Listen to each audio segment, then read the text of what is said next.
자, 치열한 토론 속에서 특히 이재명, 이낙연 두 후보 간의 이른바 명락대전이 뜨거웠는데요. 자, 양측 캠프 대변인 오늘 직접 스튜디오에 모셨습니다. 이재명 캠프의 현근택 대변인 그리고 이낙연 캠프의 배재정 대변인 두 분 어서 오십시오. 안녕하십니까? 예. 안녕하세요. 네. 안녕하십니까? 굉장히 민감한 시기이기 때문에 대변인 소개도 지금 후보 기호순으로 제가 소개드렸다는 말씀 드립니다. 이재명 지사가 이왕이면 낙명 대전이라고도 한번 해주시면 어떨까요? 알겠습니다. 추후에 이 얘기가 나올 테니까 그때는 제가 낙명 대전으로 얘기를 하도록 하겠습니다. 자, 지금 지지율 선두인 이재명 지사를 향한 공세가 강합니다. 뭐 선두인 만큼 그럴 수밖에 없는 상황일 것도 같은데 그중에서 지금 음주운전 전력 논란이 일었는데 그런 것 같습니다. 100만 원 이하인 경우에는 신고를 안 해도 되기 때문에 혹시 신고 안 한 또 다른 음주운전 건수가 있는 게 아니냐 이런 의혹인 것 같아요.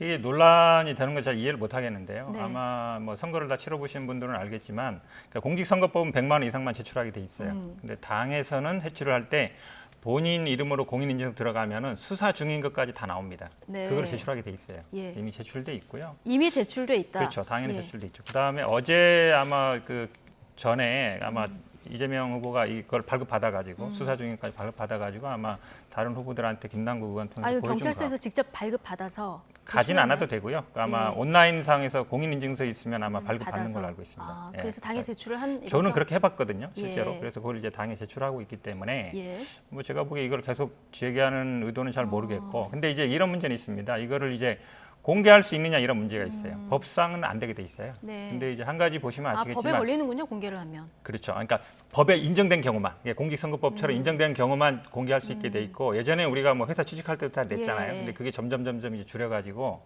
지금은 이제 법상 인정된 것만 공개하게 돼 있는데 지금 이재명 지사 중에 아마 이재명 그 후보가 보면 공직선거법 거기 보면은 세 개가 나와요. 근데 예전에 선거법 위반으로 50만 원 벌금이 있었거든요. 그것도 보면은 다 이렇게 온라인상에 돌아다니고 있습니다. 예. 그러니까 이거는 굳이 뭐 감추거나 그럴 이유는 없다. 예. 근데 이제 이거를 개인적으로 만약에 공개할 수 있느냐. 제가 보기엔 오히려 당에서 이거를 뭐 예. 일괄 제출 받든지 해가지고 뭐 그 사실이 아니다 이렇게 판단해 주는 게 맞지. 예. 뭐 특정 후보를 공개하라 말아라 이렇게 하는 거는 좀 제가 보기에 문제가 있을 것 같고. 어쨌든 2004년 벌금 150만 원, 이 건 한 건이다. 그렇죠. 벌금은 그 한 건입니다. 한 그러니까 건이다. 날짜 지금 문제도요. 사실은 예. 그 경찰서에 조회하면 날짜가 다 나옵니다. 예. 그러니까 예를 들어서 이게 그럴 수는 있어요. 그러니까 수사가 언제 내가 적발되기 언제 되고 벌금 예. 나온 거는 뭐 시기가 좀 다를 수도 있고 이래서.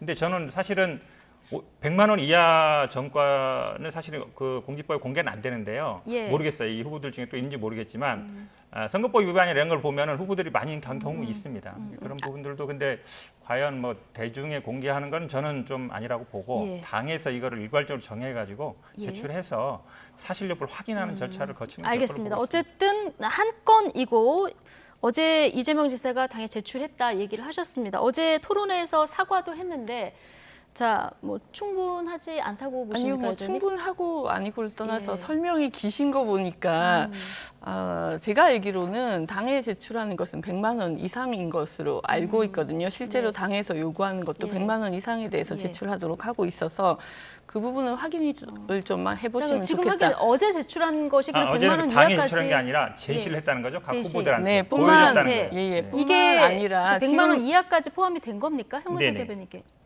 아니 뭐 그건 잘 예. 모르겠습니다. 뿐만 아니라 지금 그렇게 말씀하시는 건 당에서 검증을 하면 되지 않겠느냐는 말씀이시기 때문에 예. 깔끔하게 클린 선거 검증단을 당이 발족해서 진행하시면 저는 될 일이라고 생각이 좀 검증단이 들고요. 필요하다. 네, 그리고 뿐만 아니라 이제 어제 이재명 지사가 사과하신 부분에 대해서 말씀을 하셔서 제가 한 말씀 언급을 드리면 사과 당연히 하셔야죠. 뭐 안민석 총괄 특보단장께서 음주운전은 간접 살인이라고까지 이재명 캠프에 계신 분이죠. 네. 그런 말씀까지 하신 거기 때문에 대선 네. 후보시면 사과는 당연한 건데 다만 어제 이낙연 후보께서 말씀하셨던 건 그것입니다. 성남시장으로 계시면서 음주 등 5대 범죄에 대해서 공무원들한테 엄혹한 그런 예. 이제 제재를 하셨어요. 그러면 그 당시에 사죄를 한 공무원에 대해서 이재명 후보는 도대체 어떻게 하셨을까? 그게 궁금해지는 겁니다. 네. 그러니까 많은 분들이 공정하다고 말씀을 하시는데 정말 공정하신 건가? 본인은 사과하시면 그게 넘어가는 거고 공무원들에 대해서는 그렇게 단호한 조치, 당연히 단호한 조치 하셔야 되는데 문제는 예. 영이 서지 않고 공정하지 않다는 그런 비판을 본인이 받으실 수밖에 없다. 이 말씀은 좀 드리고 예, 싶네요. 좀 질문 하나 드렸는데 시간이 너무 많이 갔습니다. 클린 검증단 그래서 필요하다 얘기를 해주셨는데 지금 후보 6분 가운데 4분이 설치하자는 입장이고요. 지금 추미애 후보하고 지금 이재명 지사 측만 필요 없다 이런 입장인데요. 제가 보기에 뭐 예를 들어서 전과가 있냐 없냐 예. 아마 뭐 이낙연 후보도 아마 선거법 위반 전과 있는 걸로 알고 있습니다. 그러니까 그런 부분을 확인하는 거는 저는 뭐 가능하다고 봐요. 그러니까 네. 예를 들어 지금 쟁점이 되고 있는 음주 100만 원 이하가 있냐 없냐 재범이냐 아니냐 이런 건 맞는데 예를 예. 들어서 지금 검증위가 우리 지금 당원 단계는 없습니다. 그러니까 국회의원 그러니까 이거 보면 약간 이제 뭐 착오라고 볼 수 있는데 국회의원이라든지 지방의원, 지방자치단체장은 있어요. 검증위를 예. 하고 이 검증위를 통과해야 그 다음에 경선을 치를 수 있습니다. 근데 지금 이제 상황이 예비 경선까지 치르고 이제 본 경선 하고 있거든요. 예. 그럼 이제 검증 설치 목적이 뭐냐? 제가 보기에는 아마 지금 이재명 후보의 뭐 전과라든지 이런 부분을 지적해서 자격을 문제 삼으려고 한다라면 저는 그건 검증이 순서가 다 틀렸다, 잘못됐다고 보고요. 사실은 이제 검증이라는 과정은 뭐 지금 성영길 대표도 말씀드렸지만 본 경선 선거 들어가기 전에 후보 예. 접수해서 그 서류를 가지고 판단하는 것이기 때문에 이제 와서 검증으로 뭘 어떻게 하시겠다는 게 만약 예를 들어서 검증해서 거기서 판단을 했어요. 그러면 자격을 박탈할 건가요?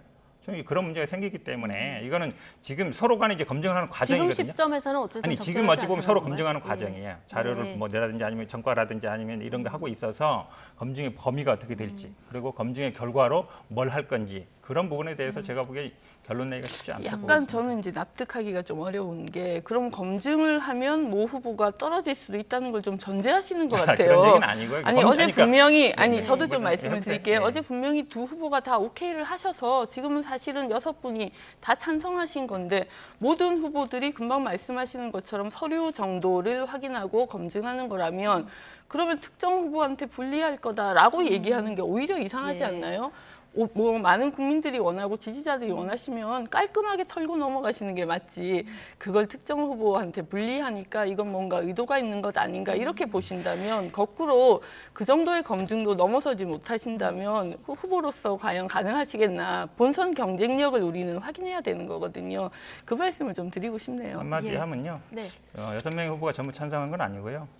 추미애 후보는 분명히 얘기했죠. 나중에 당연 단계에 없다. 예. 당연 당규에 없는 걸 이제 와서 설치한다 그러면 문제될 수 있다는 얘기했고 조금 전에 화면에서 분명히 뭐 그 하시죠 이후에 다른 하셨죠. 얘기한 거 있습니다. 직접. 아니 알고 그 있는데요. 이후에 발언이 있어요. 그런데 그때 뭐라고 아니, 제 얘기하는 그러셨냐? 거 좀 들으세요. 아니, 제가 근데 본인, 뭐라고 본인 얘기할 그러셨냐면. 때는 제 얘기를 끊으시고 네. 그 아니 얘기 제가 말씀 아까부터 들어보세요. 쭉 듣고 있었습니다. 네. 예. 아니, 말이 안 끝났잖아요. 네, 해보세요 그러면. 추미애 후보 입장을 그럼 제가 정리를 해드리면 일단 어제 이제 필요하지 않느냐 정세균 후보가 물어봤을 때 이제 그럼 하시려면 하셔라 얘기를 했습니다만 기본적인 입장은 이제 거부 입장이고 이전 투구 양상이 될 수 있다 이런 우려를 표명한 마지막에 것으로 뭐라고 이제 말씀하셨냐면 특정 후보를 겨냥한 것으로 보인다고 말씀을 하셨어요. 저는 그게 이해가 안 됩니다. 예. 검증하고 특정 후보를 겨냥하는 게 어떻게 연결이 되는 거죠? 검증의 목적이요. 기본적으로 이재명 후보를 어쨌든 문제 삼기 위한 것이 당연히 목적이 있다고 보고 그렇게 사실은 이게 근거 생각하시는 게 규정이 맞지 없는 않죠. 거예요. 근데 근거 규정이 없는데 이제 와서 만들자 그러면 사실은 여러 가지 문제가 생기는 거죠. 그러니까 당초에 이제 당원 당규를 바꾸든가 아니면 경선을 하기 시작하기 전에 만들었어야 되는데 예. 서로 간에 지금 경선 토론하고 있는 게 서로 검증하고 있는 과정이거든요. 이걸 그럼 당연히 맡기면 이재명 후보들은 후보 경선 쪽에서는 아니 얘기 자꾸 자르지 마시고 끝까지 들으세요. 네, 말씀이 네. 조금 길어서요. 네. 예. 저 정리를 하면 저 당내에서 후보들 4명은 이제 필요하다 이런 입장이고요. 또 반면에 진흙탕이 될 우려가 있다 이런 목소리도 이제 나오는 이런 상황인데요. 어제 그 추미애 후보가 이낙연 후보를 향해서 지지자 역선택 문제를 짚었습니다. 최근 한 여론조사를 근거로 이제 얘기를 한 건데 이낙연 후보 지지자 3명 중 1명은 이재명이 최종 후보가 되면 이제 윤석열 쪽으로 간다. 지지자들을 좀 설득할 용의가 있냐 이런 질문을 했는데 여기에 대해서 이제 이낙연 지사가 어떻게 답했냐면 네, 지금 보시죠. 나의 지지 내 지지자 일부는 원래 윤석열 지지자일 수 있고 그 지지층이 옮겨왔다면 당연히 좋은 일이다. 이렇게 대답했거든요. 본선 경쟁력을 예. 말씀하신 거고요. 본선 경쟁력. 저는 예. 우선 그 질문이 정말 좀 기이하다고 생각을 했어요. 질문 예를 들어 자체가? 그렇죠. 예. 예를 들어서 이낙연 후보를 지지하시는 분들이 특정 후보를 지지하지 않겠다고 만약에 답을 하셨다면 예. 그럼 그거는 그 후보께서 정말 스스로를 점검하셔야 되는 거 아닌가요? 그걸 가지고 마치 지지자들 뭐 나무라라는 듯이 말씀을 하시는 건 저는 정말 예. 이상하게 좀 이렇게 꼬인 사실 질문이라는 생각이 들고 당연히 원팀입니다. 네. 뭐 그걸 누가 부인하겠습니까? 예. 우리 민주당의 대선 승리를 위해서 저희들 끝까지 다 함께 해야 되는 것이고요. 그건 너무나 당연한 이야기고 이제 아마 너무 질문을 이상하게 하시니까 윤석열 후보를 지지하시던 분들이 이낙연에 대해서 많이 호감을 가지신 것으로 생각합니다. 이건 아마 여러 답변들 중에 일부분일 예. 것이고 이낙연 후보를 지지하시는 분들이 만약에 이재명 후보를 지지하지 않는다면 이재명 후보께서 더 신뢰를 드리기 위해서 노력을 하시는 게 맞죠. 네. 기본적인 입장은 원팀이다. 네, 그럼요. 제가 보기에는 엉뚱한 대답을 한 거죠. 답변이 설득할 용의가 있습니까? 네, 설득할 용의가 있습니다. 그 말만 하면 되는 거예요. 근데 이제 말을 돌리고 있죠. 사실은 저는 뭘 보면서 느꼈냐면 지난번에 이제 병역필 원팀 포스터 나왔을 때가 굉장히 난 중요했다고 봐요. 예. 그때 나머지 세 분은 뭐라 그랬냐면 적절하지 않다. 장애인이나 여성에 대한 비하다. 적절하지 않기 때문에 자제해야 된다 이랬거든요. 예. 근데 이낙연 후보는 그런 얘기 안 했어요. 뭐 지지자들 하는 건데 이게 뭐 대선 후보가 이런 거 언급해야 되느냐. 거기에 안 맞다 이랬거든요. 한마디로 얘기하면 계속 하라는 거죠. 사실상 방조하고 있는 겁니다. 그래서 저는 그런 태도가 이런 지지율에 분명히 영향을 미치고 있다. 사실은 이렇게 말을 길게 할 필요 없어요. 지금 어찌 보면 추미애 후보가 묻는 건 굉장히 중요한 겁니다. 왜냐하면 정당이 있어서 예. 상대방 지지하는 후보들이 이쪽으로 가느냐 마느냐는 그 후보가 어떻게 얘기를 해주는가 중요해요. 그러면 네. 윤석열 지지하는 분들한테 아니다. 누가 되든지 간에 우리 당 후보를 지지해줘야 된다. 내가 설득하겠다. 이 얘기만 하면 되는 거거든요. 다른 얘기 할 필요 없는 얘기예요. 예. 질문을 그렇게 돌려서 하신 것에 대해서 설명한 건데 그렇게 말씀하시면 곤란하고요. 그리고 뭐 아까 그 원팀 그 뭐 병역 관련 뭐 포스터 말씀하셨는데 사실은 그것에 대해서 이낙연 후보 쪽이 그런 식으로 웹자부를 만들어서 돌렸다 이런 식으로 공격을 먼저 좀 하시거든요. 그러니까 좀 근거 없는 의혹 제기나 공격은 좀 자제해 주시면 그것이야말로 원팀 정신에 적합할 것 같습니다. 예. 자, 어제 토론에 다른 얘기도 좀 해볼 텐데 지금 음주운전 관련해서 공격을 많이 받는 이재명 지사 어제 이낙연 전 대표에게 무능한 총리라는 이제 비판을 했는데요. 특히 부동산 관련해서 현 정부 초기에 부동산 임대 사업자에게 혜택을 줘서 집값을 폭등시켰다. 이 부분을 좀 부각을 했습니다. 이낙연 전 대표의 답변까지 듣고 오시겠습니다. 초기에 주택 임대 사업자 제도를 도입해가지고 무주택자의 실주거용 구매보다 오히려 뭐 조세, 보유세, 양도세, 종부세, 뭐 취득세, 임대소득세까지 특혜를 주고 심지어 금융 특혜까지 주셨는데 이러다 보니까 지금 그 후에 임대사업자 등록주택만 160만 채가 됐고요. 이게 분당 신도시 10개 정도에 해당되는 분량인데 이것 때문에 집값이 폭등했다는 게 전문가들의 대체적인 의견입니다. 혹시 그 책임 총리로서 이 정책 추진하실 때 이런 부작용을 예상하시고 묵인을 하신 건지 아니면 모르셨는지 한번 궁금합니다. 예, 우선은 부동산 문제에 관해서 저는 책임을 회피할 생각이 추호도 없습니다. 그리고 결코 남의 탓을 하지 않습니다. 단지 그런 문제들에 대한 의사결정 과정을 참고로 말씀을 드리면 당정청 간의 관계부처 장관을 중심으로 협의를 하지요. 그리고 그 결과를 나중에 보고받는 것이 일반적입니다. 그 당시에 저는 그런 깊은 문제의식을 가지고 그것을 사후 보고를 받았던 것은 아니었다. 그것은 사실입니다. 네, 지금 뭐 부동산 민심 굉장히 예민한 이런 문제인데요. 자, 지금 뭐 부동산 값이 오를 대로 오르고 전세난도 심각한 이런 상황인데 초대 총리였고 최장수 총리였기 때문에 총리 책임론을 지금 들고 나왔습니다. 어떻게 보십니까? 네, 우선 뭐 여러 차례 말씀하셨습니다만 뭐 책임에서 책임을 지지 않겠다거나 이렇게 말씀하신 바가 한 번도 없고요. 깊은 책임을 통감한다고 말씀하셨고 그렇기 때문에 대선 주자로서 또 어떤 부동산 정책을 통해서 국민들께 안도를 드리고 희망을 드릴 수 있을지 저희들 계속해서 고민하고 또 그런 이제 대책을 내세우고 있다고 말씀을 좀 예. 드리고 싶고요. 실제로 제가 또 국무총리 비서실장으로 이낙연 총리를 모셨었습니다. 예. 저는 그런 생각이 듭니다. 뭐 조금 과한 제가 비유를 좀 드리자면 예를 들어서 세종대왕에게 왜 신분제 차별은 철폐하지 못했냐 이렇게 비판하실 수는 없는 예. 것 아니겠습니까? 사실은 문재인 대통령께서 최장수 총리로 계속해서 이낙연 국무총리와 함께 국정을 하셨다는 것은 그만큼 많은 일들을 원활하고 유능하게 잘 수행하셨다는 방증이기도 합니다. 그래서 어떻게 보면 문재인 대통령에 대한 그야말로 공격일 수 있는데 제가 조금 사례를 말씀드리면 실제로 국무총리로 재직하시고 계실 때 많은 장관과 차관들이 총리에게 보고 오는 것을 사실은 좀 두려워했다는 그것은 뭐 사실로 정평이 나 있습니다. 그만큼 예리하고 많은 부분들에 대해서 문제점을 잘 파악하고 계시기 때문에 그 부분에 대해서 지적을 하시는 걸 정말 이제 장 차관들께서 두려워하셨는데요. 한 번도 아마 일을 잘 못한다는 말씀을 안 들어보셔서 아마 당황하셨을 것 같습니다. 예. 이 문재인 한마디 좀 대통령에 대한 하면, 공격이 될 네. 수도 있다. 그리고 예. 뭐 이 부동산 문제는 사실은 문재인 정부의 가장 뭐 어찌 보면 실패 원인으로 지적되고 있죠. 그래서 지지율에도 많이 영향을 받고 있고요. 근데 이제 이낙연 후보가 이제 책임 총리 역할을 하셨거든요. 그러니까 정세균 후보가 딱 총리돼서 가보니까 부동산이 수요 억제 대책만 돼 있더라. 내가 그래서 공급 대책으로 전환시켜서 공급 대책을 만들었다라고 얘기하고 있거든요. 그럼 왜 그러면 이낙연 후보가 총리 때는 그걸 못했을까? 그게 1번이고요. 그다음에 두 번째는 이제 이 임대 사업자에 대한 특혜죠. 여러 가지 세금이라든지 대출의 특혜를 예. 줬는데 지금 이낙연 후보가 얘기를 하는 거 보면 미처 잘 몰랐다라는 뉘앙스 같아요. 예. 보고는 받았지만 미처 그 생각을 못했다는 건데 저는 이 부분도 납득이 어렵습니다. 왜 그러냐면 그 당시에 굉장히 논란이 됐습니다. 이거를 계속 혜택을 줄 거냐 말 거냐.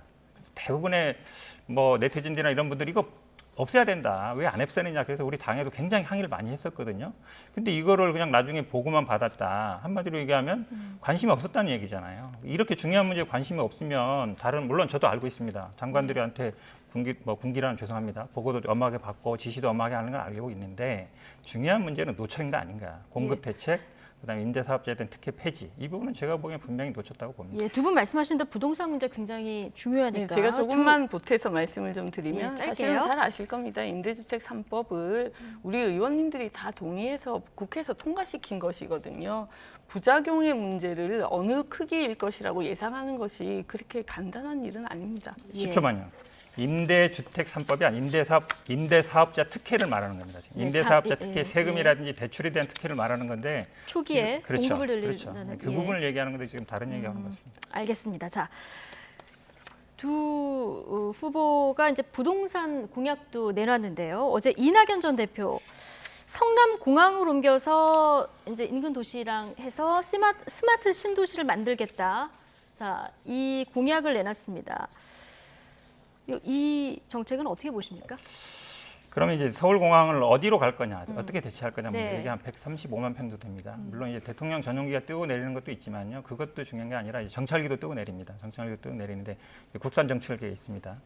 그 다음에 여기가 사실은 수도권 방어의 전초 기지예요. 수원 비행장하고 서울 비행장이 어찌 보면 이제 북단에 있는 거거든요. 수도권 방어를 해야 되는데 이거를 단순히 뭐 오산 비행장 옮기고 김포공항으로 옮긴다고 해결될 문제가 아닙니다. 그럼 이 대체 부지를 어디로 만들 거냐, 수도권에. 제가 보기엔 그걸 먼저 얘기해야 된다.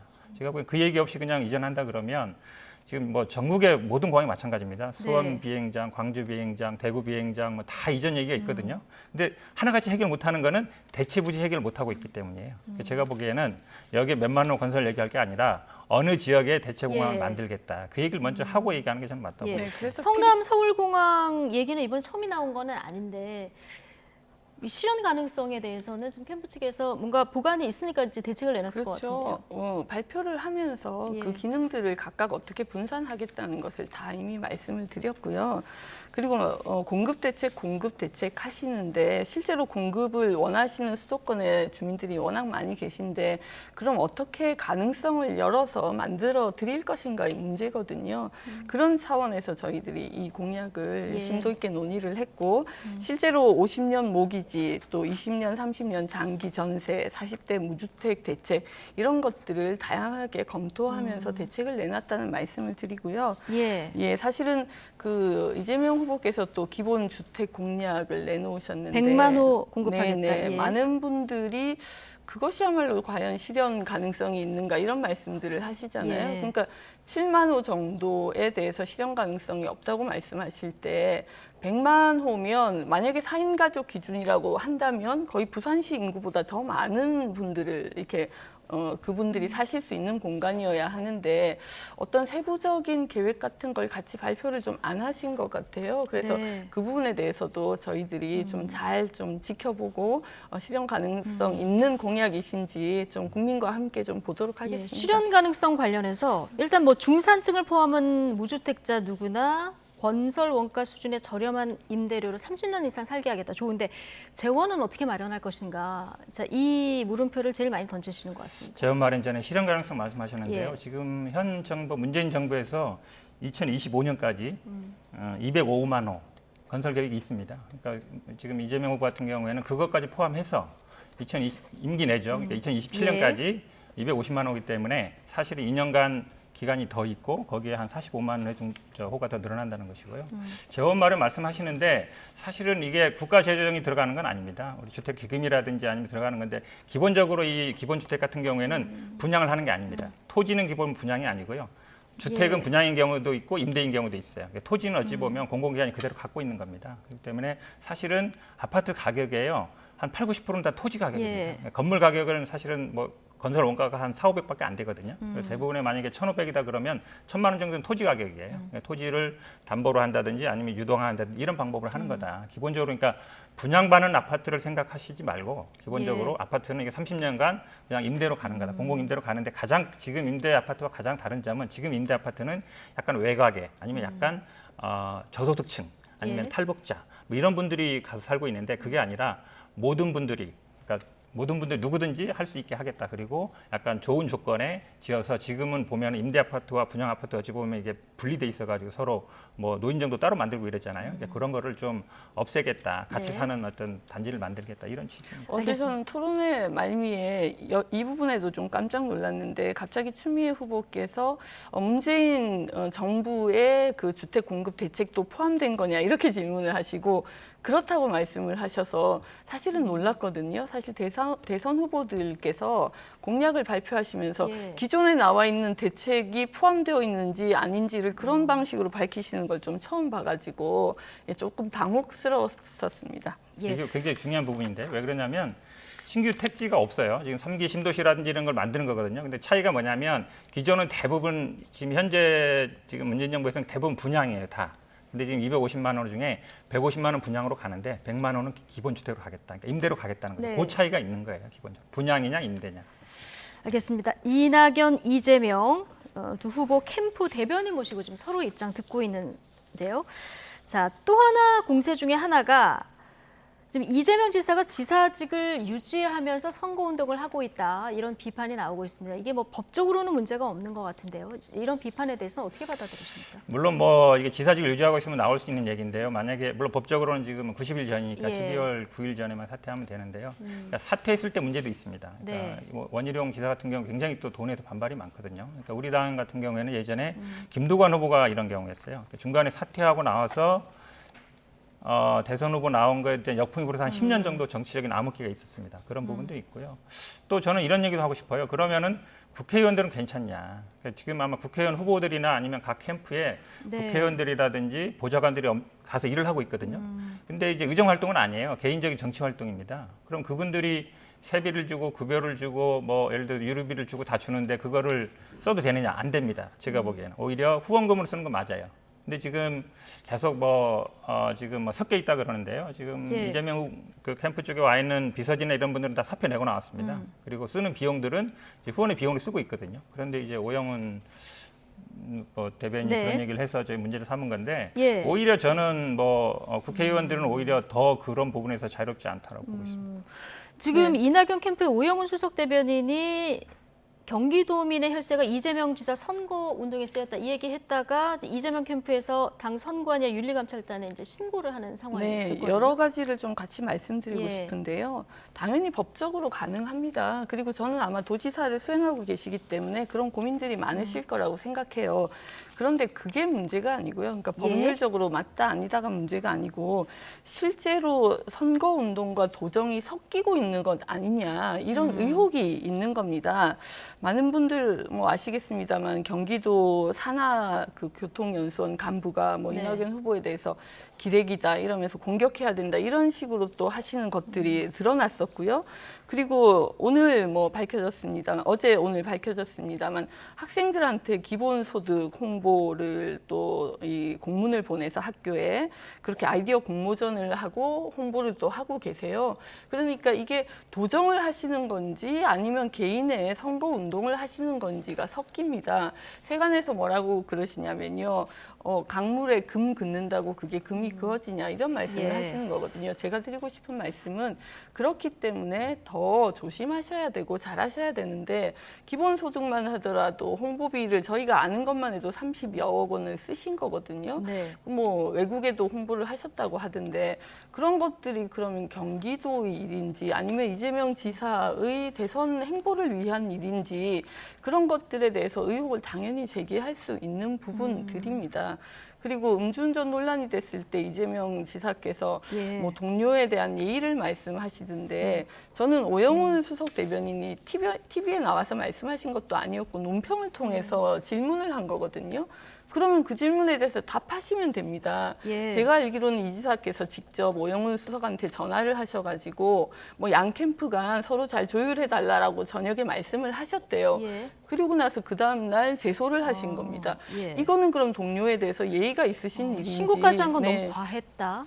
이게 결국은요 아마 지난번에 클린 선거 협약하자고 할 때 저희 예. 측에서 요구한 게 있었어요. 만약에 문제가 됐을 때는 제재한다든지 뭔가 제재한다고 해서 아주 큰 건 아니지만 네. 경고를 한다든지 그게 있어야 된다. 근데 그런 게 없었거든요. 근데 사실은 이게 계속 처음 했던 얘기가 아니고요. 저희들이 계속 네. 반박을 했습니다. 반박했는데도 불구하고 계속 나오는 거죠. 네. 그러다 보니까 얘기한 거라서 저는 만약에 지금 말씀하신 것처럼 물론 당연히 기본소득 같은 얘기를 예전에 전혀 안 하다가 갑자기 이제 선거 앞두고 나서 나 이제 기본소득 이제 공약으로 해야 되니까 이게 아니거든요. 네.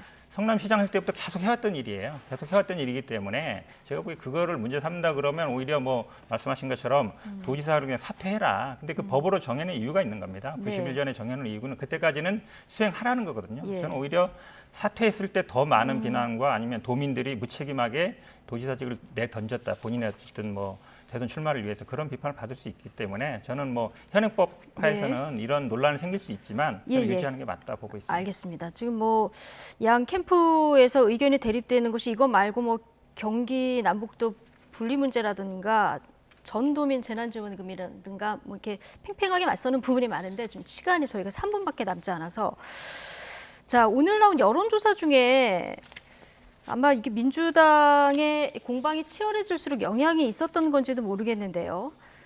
자, 주요 대선 후보 호감도 조사를 했는데요. 지금 보면은 호감도에서 봤을 때는 두 분, 이낙연, 이재명 두 분의 호감도가 국민의힘의 윤석열 전 총장이 뒤지는 것으로 나오고요. 비호감도는 물론 이제 적극 비호감도로 가면 윤석열 전 총장이 높습니다만은 민주당 후보도 두 후보가 더 높은 것으로 나오고 있는 이런 상황이거든요. 자, 이거 지금 공방이 치열해진 영향이 좀 있다고 보십니까? 당연히 있죠. 예. 왜냐하면 어쨌든 이 비호감도가 상대방 후보보다 높다는 거는 당 입장에서는 적신호가 맞습니다. 네. 왜냐하면 사람들이 좋아서 찍는 것도 있지만 싫어서 안 찍는 것도 있거든요. 또 오히려 지지자들 중에 투표를 안 갈 수도 있고 그래서 사실은 저는 이 당에서 어쨌든 지도부라든지 좀 네. 견제해야 된다고 보고 사실은 이제 대변인 몇 컬 맡고 있으니까 지금 거기 기여를 하고 있는 거잖아요. 근데 저는 이제 대변인 맡은 지 예. 일주일밖에 안 됐습니다. 그러니까 네. 저희 기여도는 크지 않다라고 말씀드리고 싶습니다. 예, 알겠습니다. 배재종 대변인 얘기 마지막으로 듣겠습니다. 네, 지금 윤석열 전 총장이 입당한 지 얼마 되지 않았지 않습니까? 예. 그렇기 때문에 컨벤션 효과도 분명히 있을 수 있다고 생각합니다. 그럼에도 금방 우리 현 대변인 말씀하셨습니다만 저희들이 경선 과정에서 국민들께서 또 제대로 잘 하고 있느냐라는 질문을 던지신 것으로 볼 수도 있기 때문에 더 포지티브한 방식으로 긍정적인 방식으로 그렇게 경선을 진행해야 되는 책임이 우리 모두에게 있다는 생각도 같이 합니다. 예, 알겠습니다. 오늘 두 분 얘기 들었고요. 남은 뭐 주제들이 많은데 다음번에 한번 다시 모셔서 생산적인 정책 경쟁으로 얘기를 한번 다시 나누도록 하겠습니다. 자, 이재명 캠프의 현근택 대변인, 이낙연 캠프의 배재정 대변인 오늘 두 분과 함께했습니다. 고맙습니다. 감사합니다.